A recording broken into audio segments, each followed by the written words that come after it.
Viking Blood, the return, aka Viking Blood 2020. So this is the third iteration of Viking Blood that we've done now, and as we said in the other videos, this really isn't all that historically accurate to the original 13th century, although it could be. I mean, they could have used everything that we used, probably, possibly, but it doesn't matter because this is how we did it. So this came out to I have 14.85% written down, but one thing that I realized as I was editing is I didn't take into account the 0.011 gravity of the cherries that we put in originally in primary fermentation. Now, I don't know that all of those sugars would have been used up, but at least some of them. So, you know, not to be a stickler or too pedantic here, but I would say it's at least half a point higher. So it might be like 15.3, 15.4, something like that. Not a big deal. In other words, there was a lot going on. Oh my God. Yeah, and that's the thing. You know, ABV in a homebrew is an approximation. It's just not ever going to be accurate. Anybody that tells you they can get it down to the 100%, I'm sorry, they're fooling themselves. You really can't. You need a lab to do that. You really do. And there's... Now, if you have a lab in your home... Oh, then by all means. We want to become your friends. Yeah, no kidding. Although, I don't really care that much. You know, within a point or two. All right, so I went straight to the smell. But first things first... The color! Yeah, this is like gorgeous color. See, I am a big fan of the jewel tone family. Anything in the jewel tones, because it's vibrant and dark at the same time. I like red. Which makes me happy. It's red, which makes Brian happy. So we're both happy. Yay. Even though it is really, really dark. Yeah, it's clear. It's clear. This is chilled, so the glasses are condensating. Dark. It's like... That super black. Have you seen the super black? Like garnet. Super black is so cool. Where it's so black that it just absorbs everything and doesn't reflect anything, and it's like this void. This is the void of mead. Because it's garnet. It's so it's red garnet, which and is my deep. birthstone, so that works. Anyway, we like the color. Yeah. I don't even know what you were talking about. You don't know about the super black? No. Oh man, you're missing out.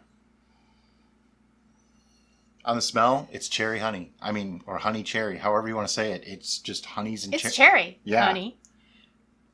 That joke just doesn't get old, does it? But I'm still I getting get the hint of cinnamon, though. That smokiness. And we've talked about this off camera about it's not really smoky, it's just... It's a cooked... Baked... Fruit. Caramelized... Like if you... Something... If you take a fresh apple... It tastes one way. If you cook it, it tastes different.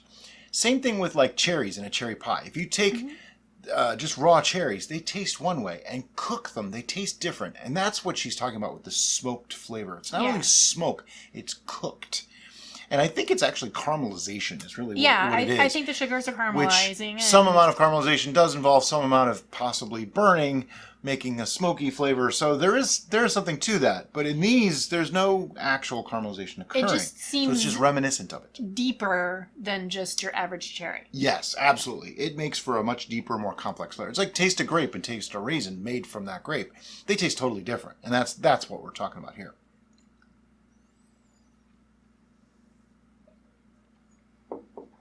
On the short sip to acclimate. That's just kind of, you take a little bit in, swallow it down real quick, just to get used to it. I had difficulty taking a short sip. I had difficulty not swallowing it. Yeah. Once I got it in my mouth, I'm like, no, it's so good. Just keep it there. I'm like, I gotta right stop. away, it's cherry and honey sweet in the front without being overly so. The tartness of the cherries actually comes forward too, giving it a little bit more balance. So the tart sweet thing is working really, really well. And then after it's finished, it has the initial cleansing finish, but then underneath comes back the honey kind of coating and staying longer. So it's really nice and complex. Yeah, there's a lot going on here. It's definitely an adventure from beginning to end. And that bitterness that I usually get from a honey mead, I'm not really detecting much of it. It's very, very minimal.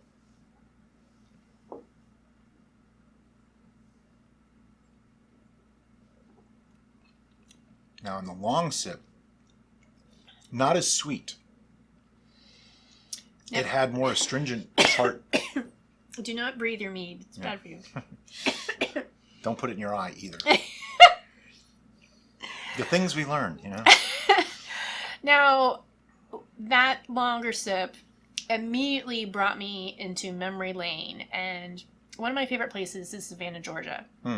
And there is a famous restaurant that I believe is still there called the Pirate House.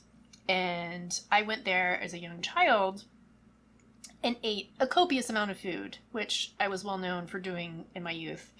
And to the point that our waiter just looked at me astonished and asked my mom and my aunt, where did she put all that food? Well, I got dessert that day, and it was what they called Cherry's Jubilee, which is the crepes with the cherry flambe and ice cream and the whole 9 yards, and it was yummy. Well, the long sip immediately brought me back to those crepes. I could totally see with why.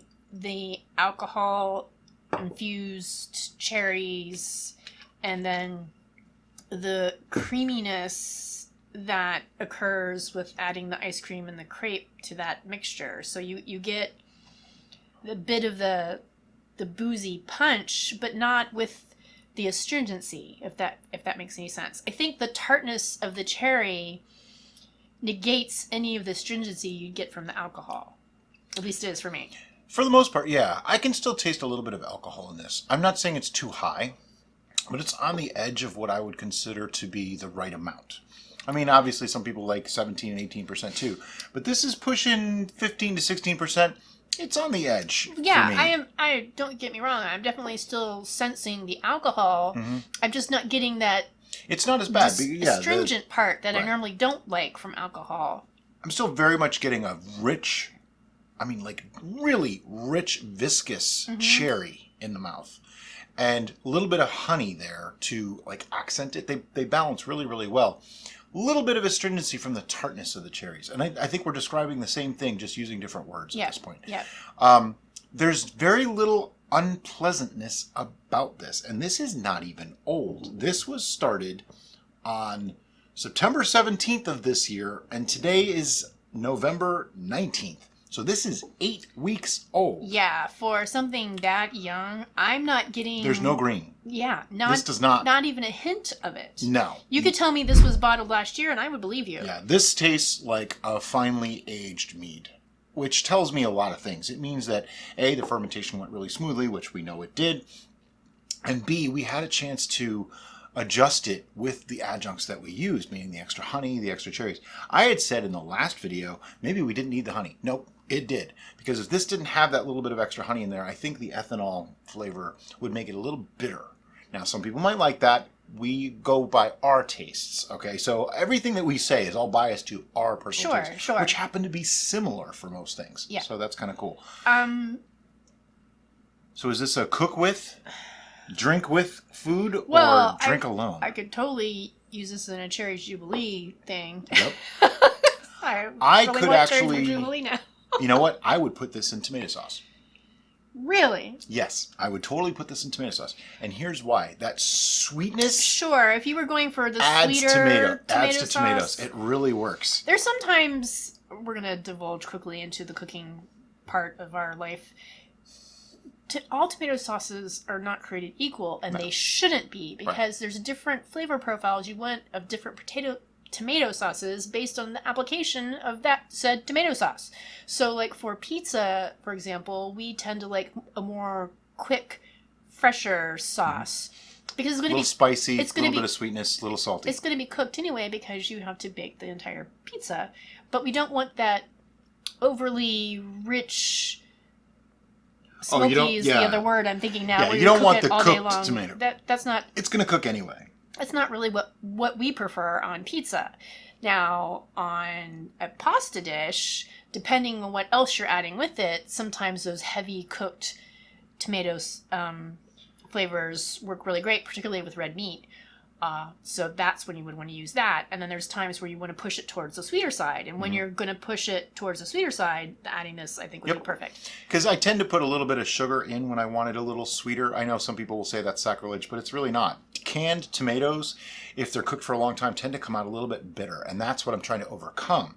This would replace that, and tomatoes have an alcohol-soluble flavor in there that you can't get any other way. Yeah. That's why don't put them in the fridge. Bad idea. Don't put your tomatoes in the fridge. It turns that flavor off, and it'll never turn back on. Yeah. But putting a little bit of alcohol in there, and I mean like, half a cup, 3/4 of a cup in a large pot of sauce, is all you really need to bring those flavors out. But this would add a little bit of a fruitiness that works really well with tomatoes. I think this would be amazing. I've actually put Viking Blood in tomato sauce before, and she didn't even know. So, I know it works. Yeah, but in chili...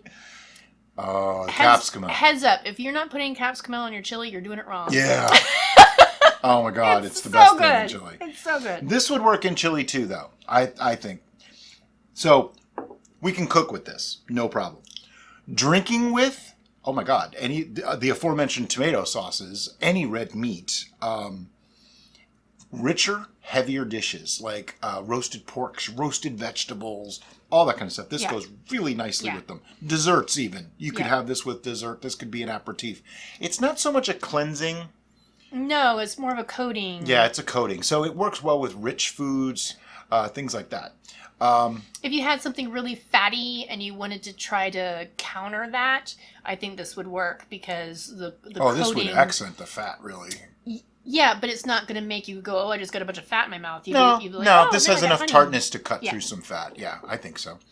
And as far as like pouring it in a mug and drinking it, oh, hells yeah. I would totally do this. Because of that, I could see this being utilized more as like a port or a brandy as an after. Yeah, you could totally treat it that way too. It's like a dessert in a glass. I can treat this like a house red wine is the easiest way to describe it. It's a little richer than a typical red wine, more like a port, like you're saying. It's not quite a port because it's not fortified or anything, but it has some of those flavors and values to it. Yeah. Which makes it kind of interesting. It's in between. But I would treat this like a house wine. Like, for example, I might just start making this instead of our sweet red and drink this instead because I like this better. As far as drinking it alone, yeah, no problem. I don't normally go for meads like this to drink alone, but this one I would. Yeah, this is definitely more my purview, preference. Wheelhouse. My wheelhouse. That's the word I was looking for. But I like it. So for Brian to say that he likes it too, that tells you a lot. Yeah, the previous 2 Viking Bloods that we made, I could not really just drink them alone. I'd have to have them with food. They just really weren't. The concept of Viking Blood has always been really appealing to us from the very beginning. I love cherries. I love cherry pie, things like that. But the outcome of the first couple left some room to be desired. Weren't where we wanted it to be. This one? This is really good. Is it time for now? numbers? I just want to almost. Okay. I want to clarify something. I know a lot of you loved our first Viking Blood, and it was a great recipe. Everything about it was really nice. And then our second one was kind of just a simplification of it. And if you really liked those, you will like this better. All the flavors that those had are amped up with a little bit more sophistication in this one. Yeah. The addition of the cinnamon changed this. Yeah. And we really... I can't even describe it. We really have to thank Gary and Susan Snow from Table Tree Juice. Yeah. Because it's their addition of cinnamon and their cherry juice that just made this... puts it up a notch. Made that idea in our head for this. Because... depth and complexity. It just gives it that little subtle lift, as Brian stated, that we're just like, oh, that's just really good. And because Brian really likes cherry pie, and he tends to put a little bit of cinnamon in a cherry pie, it worked really well. Why didn't we think of this before? Yeah. I don't know. And I like their juice, so that makes a lot. I think also the dried fruit helped. Oh, yes. Because before we added the dried fruit and before we back sweetened, this was not good. This was less than the other 2 Viking Bloods that we'd made. Yeah. So we were kind of disappointed when we first started drinking it. If you saw the video. But once we added those things, it changed it completely. And that's the beauty of homebrew is never just say, this is what I'm going to do and be done. Unless you have absolutely no idea what you're doing and you've never made a brew before. Then follow the directions and do it as you should. But if you have some experience under your belt, you kind of know, like, all right, this isn't really the way I want it to be. And take notes. Oh, yeah. take notes. Like, if you do something with your friends like this, where you compare notes, mental notes of what you're getting from this beverage and what you might pair it with, write it down and put it right on that bottle, because there's been so many times where we've prepared something and we're like, what was it that we said went really good with seafood? And we don't remember because we didn't write it down. But I want to say something here. People get on my case because I don't take notes, or they think I don't take notes. We're recording everything we're doing. Of course it's notes. Everything's notes. I can look it up on YouTube and find out exactly what I did. So yeah, I don't have to write it down. That's all. Are we ready to give this a score? I think I need another taste. Oh, well. Yeah. Twist your arm. This is my third taste. How much do you want? Is that good? That's good. It's so pretty. Something we may start doing is doing tastings at room temperature. Now, the reason they're cold is because a lot of time it's only a partial bottle. But I think if we're going to do the tasting like this, we just bottled this yesterday. So there's no reason for us to not drink this. But I think drinking them warm will give us a different experience, good or bad. It'll change the way we perceive it, because a lot of flavors get turned down when they're cold. Yeah. And I'm afraid that we might be not experiencing some of the negatives because of that. Lots of the time, the reason why we taste them cold, to be honest, is because it's hot here in Florida. Yeah. Today, it actually isn't. It's like 64 degrees. It's lovely. It's awesome. But we already put this in the fridge, so. Yeah, and we do that because, partial bottles. Not a good idea to leave them out.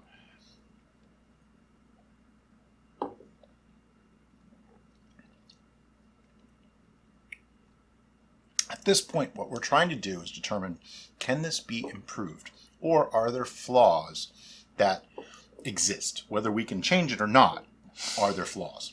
All right. I would like to make a statement.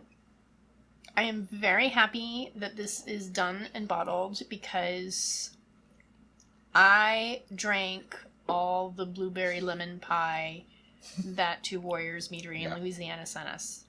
And it was super yummy, and I drank it all by myself, and Brian didn't get any more other than the tasting that he had, because I am... Wasn't really my thing. So now I have this! Yay! And I'm happy again, because... I'm going to hide some of it. I'm getting a lot of the same...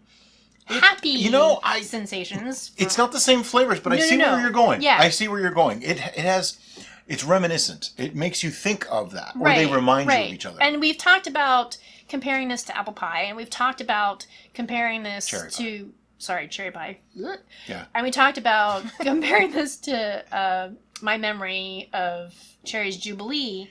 And I think it falls somewhere in the middle to me. A part of that, now that I'm comparing it to the blueberry lemon that Two Warriors made, they also had a slight pastry flavor in there, and I'm thinking this has almost a creaminess too. This has that as well, because why would I have all those comparative notes? I almost taste vanilla. Yeah. But not quite. This almost reminds me of a really good version of our chocolate cherry mead that we made. Almost. Like, there's just a little bit. There's no chocolate in here. But there's a richness in there that just, everything about it works. And I think perhaps the cinnamon is what's triggering that in your head, thinking, oh, this is a baked good, with some sort of pastry.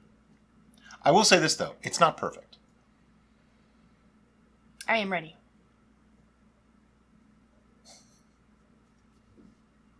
I broke Brian. I'm torn between two numbers.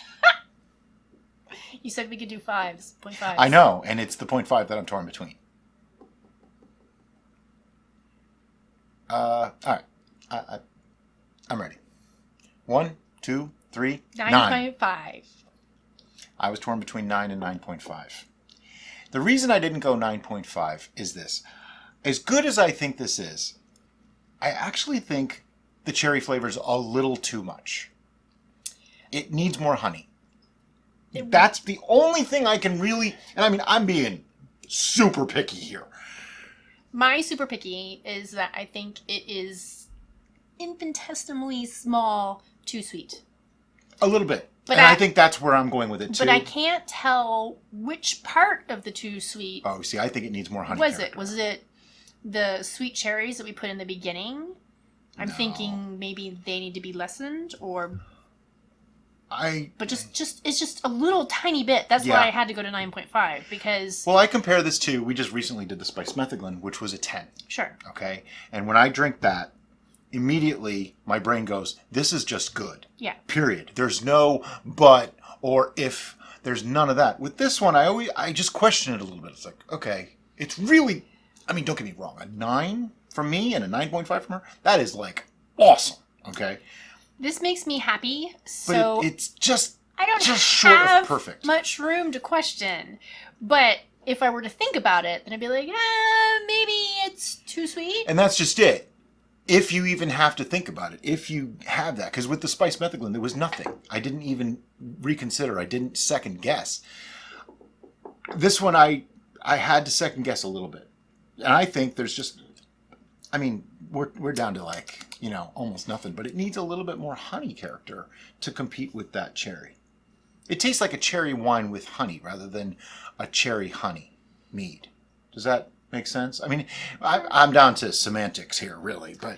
Yeah, but I think if you're going to up the honey, then you're going to have to lower we'll have to lower the cherry. The sweet cherry. Yeah, because I can't raise the honey. I wouldn't lower the dried cherry in secondary. Yeah, I think I'd reduce the amount of sweet cherry in the beginning primary. because I think that's what's a little bit too much. Yeah.